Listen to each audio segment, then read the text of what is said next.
rekan-rekan yang saya cintai, alangkah senangnya bisa bertemu kembali di acara kita Mincetal. Pada kesempatan kali ini, kami, kelompok Sherlock Holmes, akan membahas tentang penyidikan secara lebih dalam. Pertama, apa sih penyidikan itu? Bagaimana prosesnya? Dan apa hasilnya?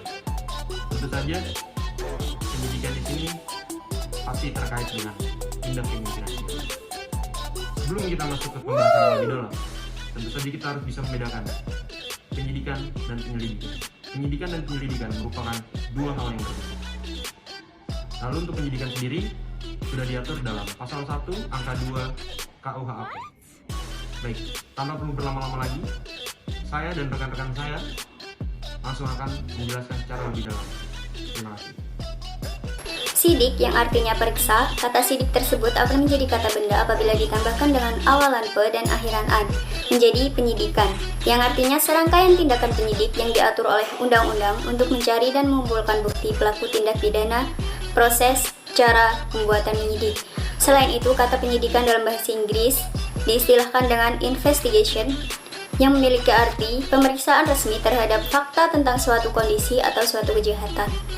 Menurut pasal 1 angka 2 KUHP, penyidikan adalah serangkaian tindakan penyidik dalam hal dan menuntut cara yang diatur dalam undang-undang untuk mencari dan mengumpulkan bukti yang dengan bukti itu membuat terang tentang tindak pidana yang terjadi dan guna menemukan tersangkanya. Menurut M. Yahya Harahap, penyidikan adalah serangkaian tindakan yang dilakukan pejabat penyidik sesuai dengan cara yang diatur dalam undang-undang untuk mencari serta mengumpulkan bukti, dan dengan bukti itu dapat membuat atau menjadi terang tindak pidana yang terjadi serta sekaligus menemukan tersangkanya atau pelaku tindak pidananya. Setelah mengetahui arti dari kata penyidikan, kita akan berlanjut pada pengertian PPNS keimigrasian yang terdapat dalam pasal 1 angka 8 Undang-Undang Nomor 6 Tahun 2011 tentang keimigrasian. Disebutkan bahwa PPNS keimigrasian adalah pejabat imigrasi yang diberi wewenang oleh undang-undang untuk melakukan penyidikan tindak pidana keimigrasian. Dalam pengertian PPNS yang sudah saya jelaskan terdapat kata pejabat imigrasi, maka yang dapat menjadi PPNS itu sendiri adalah pejabat imigrasi. Lalu apa sih pengertian pejabat imigrasi itu? Dalam pasal 1 angka 7 Undang-Undang Nomor 6 Tahun 2011 tentang keimigrasian disebutkan bahwa pejabat imigrasi adalah pegawai yang telah melalui pendidikan khusus keimigrasian dan memiliki keahlian teknis keimigrasian serta memiliki wewenang untuk melaksanakan tugas dan tanggung jawab berdasarkan undang-undang ini. Kewenangan PPNS keimigrasian ini terdapat dalam Undang-Undang Nomor 6 Tahun 2011 tentang keimigrasian pasal 106. Yang pertama di sini menerima laporan tentang adanya tindak pidana keimigrasian, yang artinya masyarakat yang menemukan atau mengetahui tindak pidana bisa melaporkan kepada PPNS atau petugas imigrasi. Yang kedua, mencari keterangan dan alat bukti. Dalam menangani tindak pidana, PPNS mencari bukti serta keterangan mengenai tindak pidana keimigrasian yang dilakukan oleh tersangka. Yang ketiga, melakukan tindakan pertama di tempat kejadian. Yang keempat, melarang setiap orang meninggalkan atau memasuki tempat kejadian perkara untuk kepentingan penyidikan. Yang kelima, memanggil, memeriksa, menggeledah, menangkap, atau menahan seseorang yang disangka melakukan tindak pidana keimigrasian. Artinya di sini tuh penyidik memeriksa tersangka tindak pidana keimigrasian. Yang keenam, menahan, memeriksa dan menyita dokumen perjalanan. Di sini PPNS bisa menyita dokumen perjalanan berupa paspor tersangka agar proses pemeriksaan berjalan dengan baik dan tersangka tidak meninggalkan wilayah Indonesia selama masa pemeriksaan. Yang ketujuh, menyuruh berhenti orang yang dicurigai atau tersangka dan memeriksa identitas dirinya. Yang artinya penyidik dapat memeriksa identitas warga negara asing yang dicurigai dapat mengganggu keamanan di wilayah Indonesia. Yang kedelapan, memeriksa atau menyita surat dokumen atau benda yang ada hubungannya dengan tindak pidana keimigrasian. Di sini berarti penyidik memeriksa benda yang dimiliki tersangka guna proses penyidikan tindak pidana yang dilakukan. Yang kesembilan, memanggil seseorang untuk diperiksa dan dengar keterangannya sebagai tersangka atau saksi. Berarti penyidik berhak memanggil saksi yang mengetahui, melihat, atau mendengar secara langsung tindak pidana yang dilakukan oleh tersangka. Yang ke-10, mendatangkan ahli yang diperlukan dalam hubungannya dengan pemeriksaan perkara. Di sini agar dapat memberi terang perkara pidana yang dilakukan tersangka, maka diundanglah ahli yang bisa memberikan keterangan kepada tindakan pidana yang dilakukan oleh tersangka tersebut. Yang ke-11, melakukan pemeriksaan di tempat tertentu yang diduga terdapat surat, dokumen, atau benda lain yang ada hubungannya dengan tindak pidana keimigrasian. Yang ke-12, mengambil foto dan sidik jari tersangka. Yang ke-13, meminta keterangan dari masyarakat atau sumber yang berkompeten. Yang ke-14, melakukan penghentian penyidikan. Atau yang ke-15, mengadakan tindakan lain menurut hukum. Asas pelaksanaan MINDIK. Yang pertama ada legalitas, yang berarti adalah berbicara mengenai suatu perbuatan atau benda yang diakui keberadaannya selama tidak ada ketentuan yang mengatur.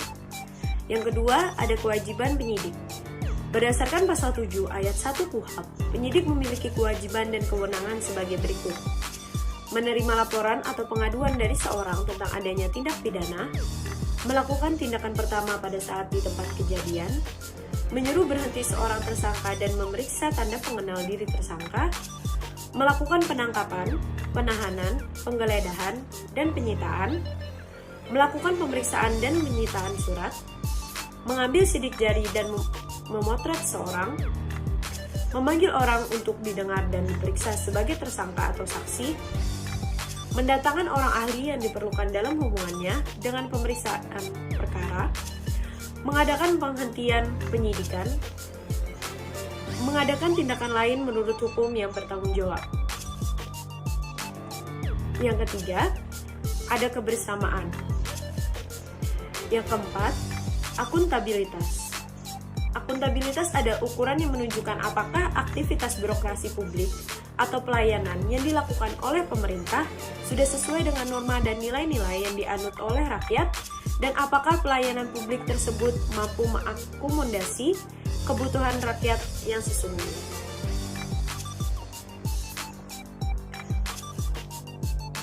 Profesional. Seorang penyidik harus melaksanakan tugasnya secara profesional karena akan berpengaruh pada citra instansi itu sendiri. Yang keenam, proaktif. Beberapa sikap proaktif antara lain bertanggung jawab terhadap tindakannya sendiri. Segala tindak tanduk perilaku adalah produk dari pilihan sadar mereka yang berdasarkan nilai-nilai yang diyakini. Yang ketujuh, menjunjung tinggi HAM. Yang berarti adalah Pancasila dan Undang-Undang Dasar 1945 akan selalu menjamin, melindungi, dan mengakui setiap hak asasi warganya. Efektif.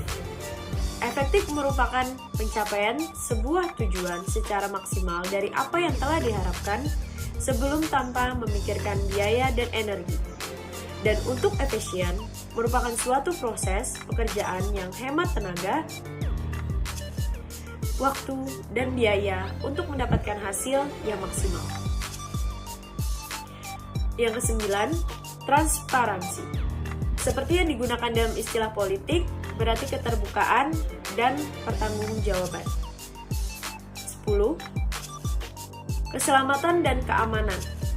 Keamanan adalah dalam keadaan aman dan tentram, dan sedangkan keselamatan adalah suatu keadaan seseorang atau lebih yang terhindar dari ancaman bahaya atau kecelakaan. Kecelakaan merupakan kejadian yang tidak dapat diduga dan tidak diharapkan yang dapat menimbulkan sebuah kerugian. Selanjutnya ada dasar hukum. Yang pertama ada Undang-Undang Nomor 8 Tahun 1981 tentang Hukum Acara Pidana. Yang kedua ada Undang-Undang Nomor 6 Tahun 2011 tentang Keimigrasian.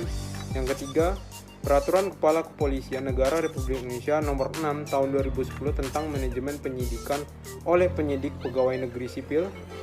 Yang keempat, Petunjuk Pelaksana Direktur Jenderal Imigrasi Nomor IMI.5 GR.07.02/1888 tahun 2018 tentang penyidikan tindak pidana keimigrasian.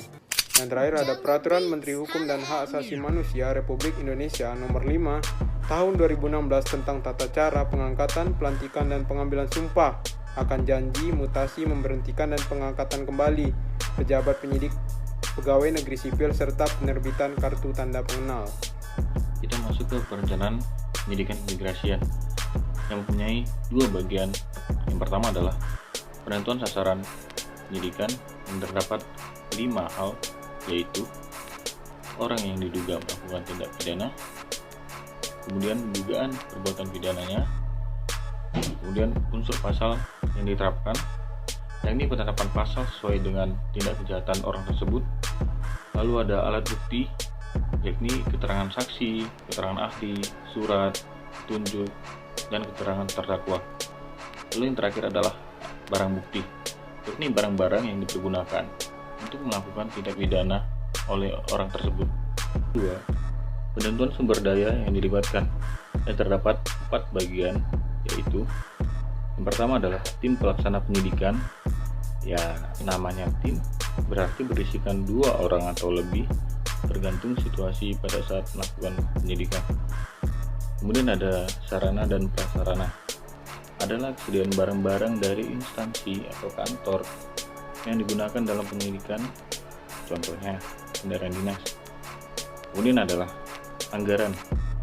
Anggaran ini adalah suatu rencana keuangan yang disusun secara sistematis yang digunakan untuk semua aktivitas penyidikan untuk jangka waktu tertentu.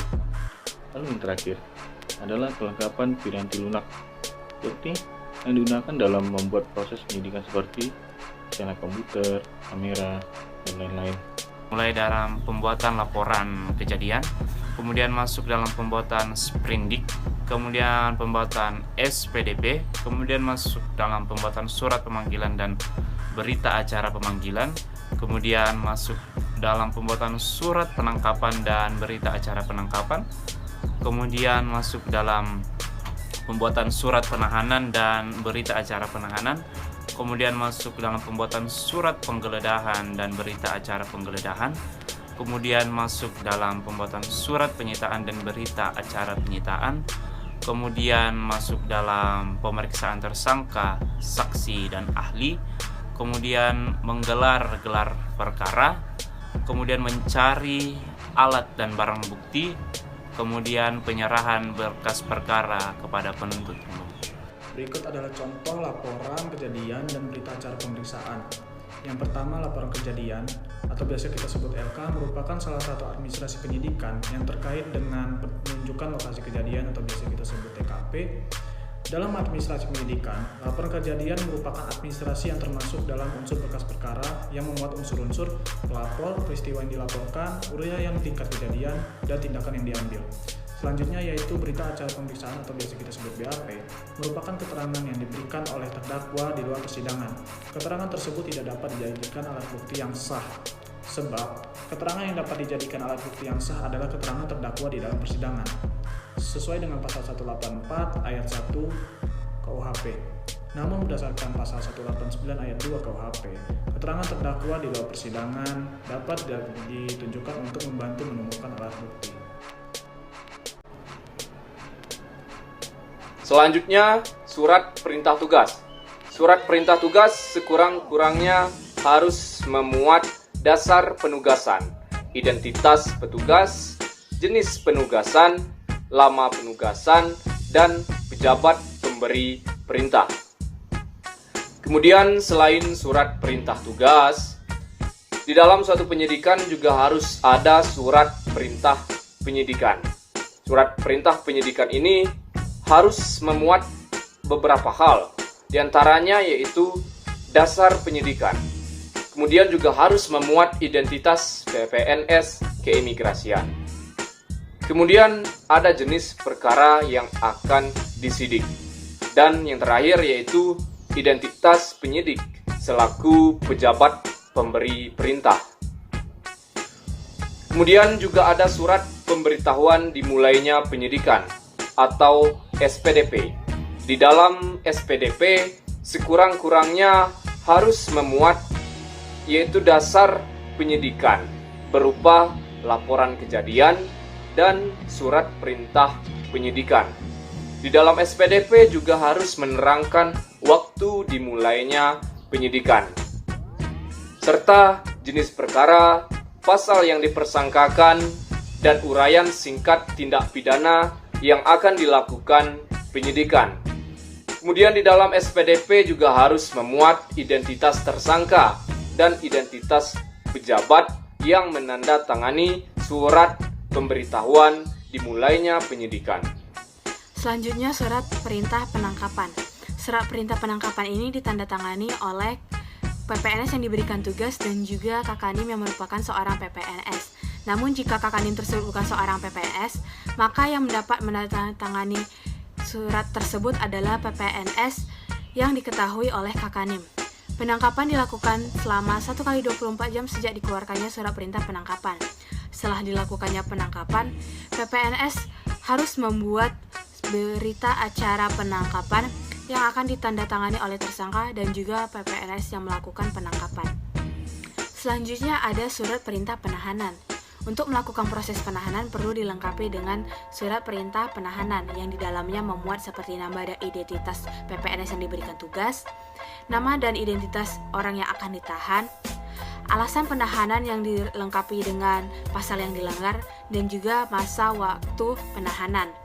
Surat perintah penahanan ditandatangani oleh PPNS yang diberikan tugas dan juga Kakanim yang merupakan seorang PPNS. Namun, jika Kakanim tersebut bukan seorang PPNS, penandatanganan surat ini dapat dilakukan oleh PPNS dengan diketahui oleh Kakanim. Setelah dilakukannya penahanan, PPNS harus membuat berita acara penahanan. Berita acara penahanan ini memuat data seperti nama dan identitas dari PPNS yang melakukan penahanan, kemudian ada nama dan identitas dari orang yang ditahan, tempat dan waktu dilakukannya penahanan, alasan penahanan seperti uraian perkara dan juga pasal yang dilanggar, kemudian kondisi kesehatan dari orang yang ditahan. Berita acara penahanan ini ditandatangani oleh PPNS yang diberikan tugas dan juga tersangka. Perkapolri nomor 6 tahun 2010 pasal 15 ayat 1. Klasifikasi kasus dibagi menjadi 4, dimulai dari kriteria kasus yang mudah. Berdasarkan aspek yang dapat kita lihat, saksi ini berada dalam satu kecamatan, kemudian TKP ini dapat dijangkau oleh PPNS, kemudian petunjuk ini terdapat kesesuaian antara saksi tersangka dan barang bukti, kemudian barang bukti ini mudah didapat, kemudian bukti surat ini berkaitan dengan suatu perkara dalam kasus mudah, kemudian alat khusus pendukung ini tidak diperlukan dalam kriteria kasus mudah, peran lembaga lain juga tidak dibutuhkan, dan ahli juga tidak dibutuhkan, kemudian tersangka ini menyerahkan diri atau tertangkap tangan. Yang sedang berdasarkan aspek yang dapat kita lihat bahwa saksi ini berada dalam satu kota atau kabupaten, kemudian TKP-nya ini mudah dijangkau oleh PPNS, kemudian petunjuknya ini mulai mengarah kepada pihak tersangka, barang bukti ini mudah didapatkan, bukti suratnya ini berkaitan dengan perkara yang terjadi, kemudian alat khusus pendukung ini diperlukan dari pihak kepolisian, kemudian ahli ini bisa saja dibutuhkan dan bisa saja tidak. Kemudian peran lembaga lain juga dibutuhkan dalam perkara yang terjadi saat ini. Kemudian tersangkanya ini sehat jasmani dan identitasnya sudah diketahui. Dalam kriteria kasus yang sulit, berdasarkan aspek yang dapat kita lihat bahwa saksi ini berada dalam satu provinsi, kemudian TKP-nya ini sangat sulit dijangkau oleh PPNS, kemudian petunjuknya ini masih bersifat abu-abu atau belum diketahui, kemudian barang buktinya ini belum didapatkan atau sangat sulit didapatkan, kemudian bukti suratnya ini juga diperlukan izin khusus dalam mendapatkan sebagian bukti surat, kemudian alat khusus ini sangat diperlukan dalam perkara ini, kemudian peran lembaga juga sangat diperlukan dalam perkara ini, kemudian ahli ini sangat diperlukan didapatkan. Kemudian tersangka ini belum diketahui identitasnya atau kesehatannya masih terganggu. Terakhir yaitu kriteria kasus yang sangat sulit. Berdasarkan aspek yang dapat kita lihat bahwa saksinya ini berada di luar negeri, kemudian TKP-nya ini sangat-sangat sulit untuk dijangkau, kemudian petunjuknya ini juga belum diketahui secara pasti, kemudian barang buktinya ini juga sulit didapatkan, bukti suratnya juga memerlukan izin dari pihak tertentu untuk mendapatkan bukti suratnya. Alat khusus ini sangat-sangat diperlukan dalam perkara ini, kemudian peran lembaga juga sangat dibutuhkan, dan ahli juga sangat diperlukan dalam memberikan keterangan. Kemudian tersangkanya juga belum diketahui